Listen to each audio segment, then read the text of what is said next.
ત્યારે વ્યાસજી સમજાવે છે એ તો જગતનું કલ્યાણ કરવા જાય છે, પણ પછી તો વ્યાસજી પણ વિહવળ થઈ જાય છે. વ્યાસજી મહાજ્ઞાની હોવા છતાં પુત્રની પાછળ પ્રેમથી દોડે છે. વ્યાસ નારાયણ સુખદેવજીને બોલાવે છે, હે પુત્ર પાછો વળ, મને છોડીને જઈશ નહીં. હું તને લગ્ન કરવા માટે આગ્રહ નહીં કરું, પરંતુ સુખદેવજી મહારાજ તો કૃષ્ણના ધ્યાનમાં મગ્ન છે. ત્યાં હવે કોણ પિતા અને કોણ માતા? સુખદેવજી વૃક્ષો દ્વારા જવાબ આપે છે, તમને પુત્ર દેતા દુઃખ થાય છે, પણ અમને જો કોઈ પથ્થર મારે ને તો તેને ફળ દઈએ છીએ. વૃક્ષોના પુત્ર, અમે વૃક્ષોના પુત્ર છીએ, અમે વૃક્ષોના પુત્ર છીએ, ફળ છીએ, પણ અમને કોઈ પથ્થર મારે તો પણ અમે તેને દઈ દઈએ છીએ. વૃક્ષનો પુત્ર છે ફળ, પથ્થર મારનારને ફળ આપે એ જ વૈષ્ણવ. તો તમે પુત્ર વિયોગથી શું કામ રડો છો? તમારો પુત્ર જગતનું કલ્યાણ કરવા માટે જાય છે. વ્યાસજી વ્યગ્ર છે ત્યારે સુખદેવજીએ કહ્યું, આ જીવ અનેક વાર પુત્ર બન્યો અને અનેક વાર પિતા બન્યા છે. પિતાજી, તમે મારા પિતા નથી અને હું તમારો પુત્ર નથી. તમારા અને મારા સાચા પિતા નારાયણ છે. મને જે આનંદ મળ્યો છે તે આનંદ હું જગતને આપવા જાઉં છું. વ્યાસજી આ નહોતા જાણતા એવું નથી, તેઓ પણ સર્વજ્ઞ હતા, જાણતા જ હતા કે વાસનામાં બંધાયેલો જીવ અનેક વાર પિતા, પુત્ર, સ્ત્રી, પત્ની, પતિ, ભાઈ, બહેન બને છે. અનેક વાર પૂર્વ જન્મના શત્રુ ઘરમાં આવે છે. વાસનાના કારણે દાદો જ પૌત્ર બનીને આવે છે. તમારા મારા અનેક જન્મ થાય છે, પૂર્વ જન્મ યાદ નથી રહેતું તે સારું છે. ત્યાંથી સુખદેવજી નર્મદા કિનારે આવ્યા છે. પછી વ્યાસજી પત્નીને સમજાવે છે કે તને જે સુખ ગમે છે તે તો અંતર્યામીને અર્પણ કરજે. જે ખૂબ ગમતું હોય તે પ્રભુને આપીએ તો આપણે પ્રભુને ગમીએ છીએ. આપણને ખૂબ ગમતું હોય ને એ જ આપણે ભગવાનને આપીએ તો આપણે ભગવાનને વાલા લાગીએ છીએ. પણ આપણે ન ગમતું હોય એ જ આપણે કોકને આપીએ, આપણે ગમતું હોય એ આપીએ નહીં. કારણ કે અરણી દેવીને સુખ બહુ જ ગમતા હતા એટલે એને ભગવાનને અર્પણ કરી દીધા. એમ આપણને જે ખૂબ ગમતું હોય ને એ જ આપણે ભગવાનને દઈએ તો આપણે ભગવાનને વાલા લાગીએ છીએ. એટલે જ કહ્યું છે કે તમે કંઈ જાત્રાએ જાઓ, કંઈ કથા કીર્તન સાંભળો, કાંઈ પણ કાર્ય કરો ત્યારે કોઈ તમને વાલી વસ્તુ હોય એનું એક નિયમ લેવું. પણ આપણે લેતા નથી, અને લઈએ તો કેવી લઈએ? હું ટોપરું નહીં ખાવ. ટોપરું તારે રોજ ક્યાં ખાવાનું છે? લે, ટોપરું નહીં ખાવ, ભગવાનનું ટોપરું ભાઈ ખા ને, એમાં શું વાંધો? લાડવા નહીં ખાવ, ઘી નહીં ખાવ એમ કહો ને તો શેમાંય આવે જ નહીં. ઘણા એવી બાધા લે કે હું શાકભાજી ખાતી જ નથી. લે, શાકભાજી ખાતી નથી ને મરચાં ખાવાના, એ શાકભાજી ન કહેવાય. શાક બનાવેલું નહીં ખાતી, પછી એવું કહેવું પડે. એટલે તમે સુંદર મજાની જો કથા કરતા હો તો સુંદર મજાનું એક નિયમ લેજો. નિયમ લેવું એ પણ એક લાભ છે. અને ભાગવતની પોથી અને ભગવાન કૃષ્ણની સામે જો લીધું હશે ને તો તમને ક્યારેય અડચણરૂપ થશે નહીં. અહીંયા અરણી દેવીને સુખ બહુ ગમે છે, અંતર્યામીને અર્પણ કર્યો છે. જે ખૂબ ગમતું હોય તે પ્રભુને આપીએ તો પ્રભુ આપણા માટે રાજી રહે છે. આવા મારા સદગુરુ શ્રી સુખદેવજીના શરણોમાં હું વારંવાર વંદન કરું છું.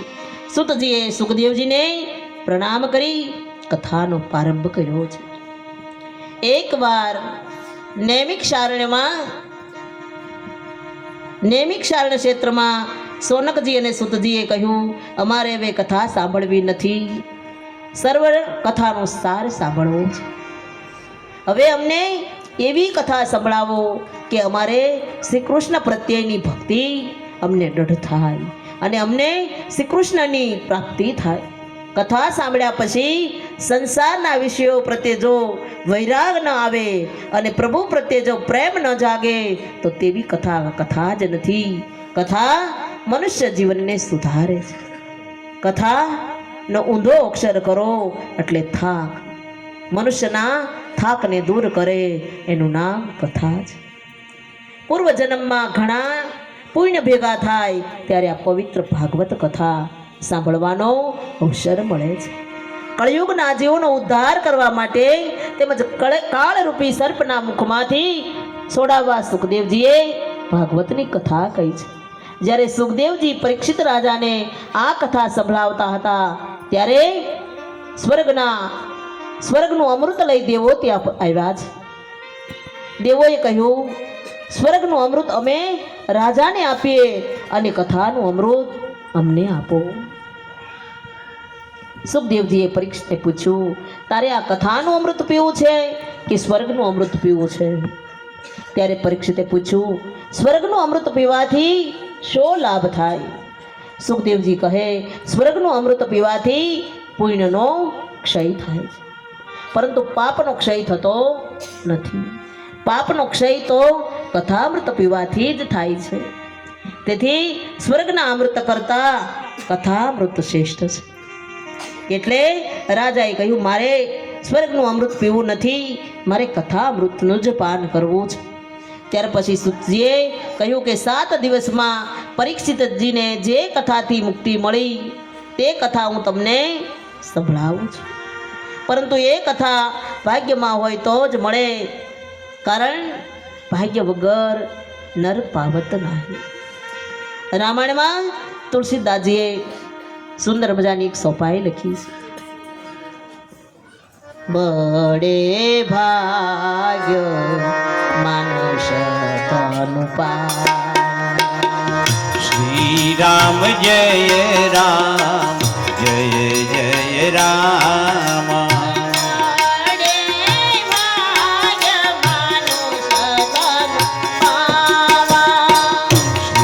રામ જય રામ જય જય રામ.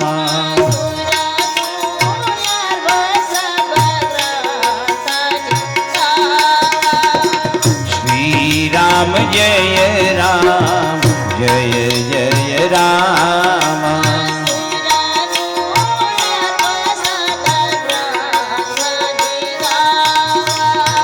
શ્રી રામ જય રામ જય જય રામ.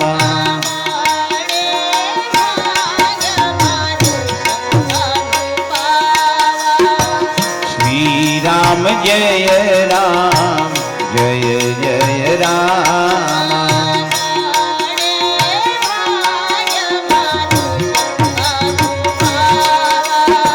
શ્રી રામ જય રામ જય જય રામ.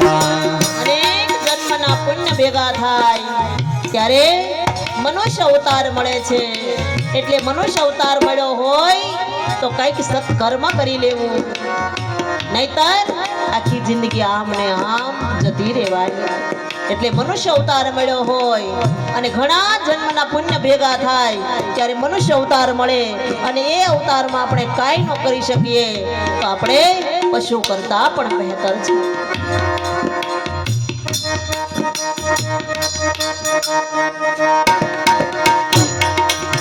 ઇતને મળ્યો મનુષ્ય અવતાર માંડ કરીને, તે તો ભજ્યા નહીં ભગવાન હિત ધરીને.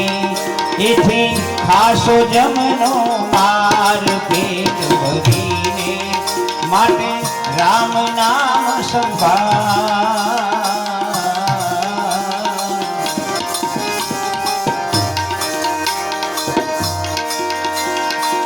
ગઈ પલ પાછી ફિર નહીં આવે, મૂર્ખ મૂઢ ગમા.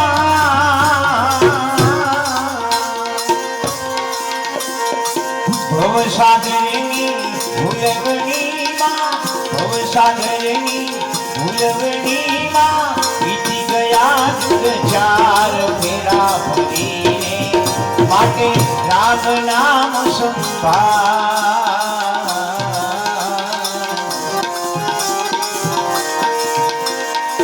કળયુગ કૂડો રંગે ડૂડો કેતાનો આવે પાર.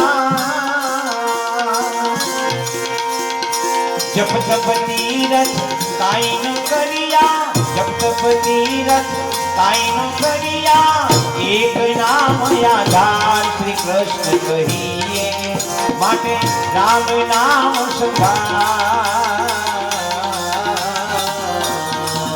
હે રામ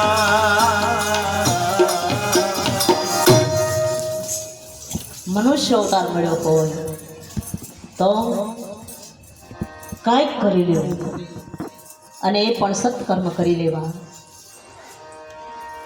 એક ગામમાં એક શેઠ બાપા રહેતા હતા અને એમાંય આવા મહિલા મંડળોએ કથા બેસાડેલી અને કથાને જ્યારે પોથીનો ચડાવો કરતા હતા. અહીંયા તો જો મારે સારું છે, બધાના માથે ભાગ આવે છે લેવાનો, પણ એવી કથા હતી એમાં ચડાવો કરતા હતા અને જે પૈસાવાળા હોય એ ચડાવો વધારે લે.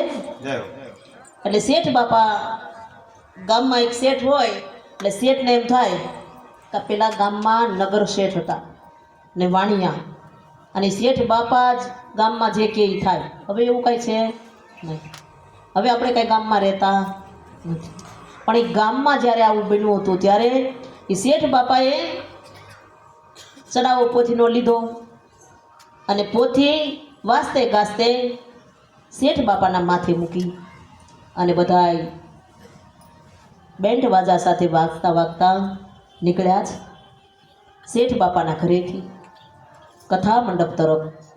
અને રસ્તામાં જ્યાં દરવાજાની બહાર નીકળ્યા છોકરો દોડતો દોડતો આવ્યો છે. બધાને ખૂબ આનંદ હોય છે, ખૂબ ગુલાલ ઉડાવે. આજ કોઈને આનંદ ન હોય એવું મને લાગ્યું. હા, કોઈ ગુલાલ નથી ઉડાડ્યું, નહીતર પોથી કાઠિયાવાડની પોથી હોય એમાં ગુલાલ ન ઉડે એવું ક્યારેય બને નહીં. હા હે હા હા તો સારું. હા હા તો સારું.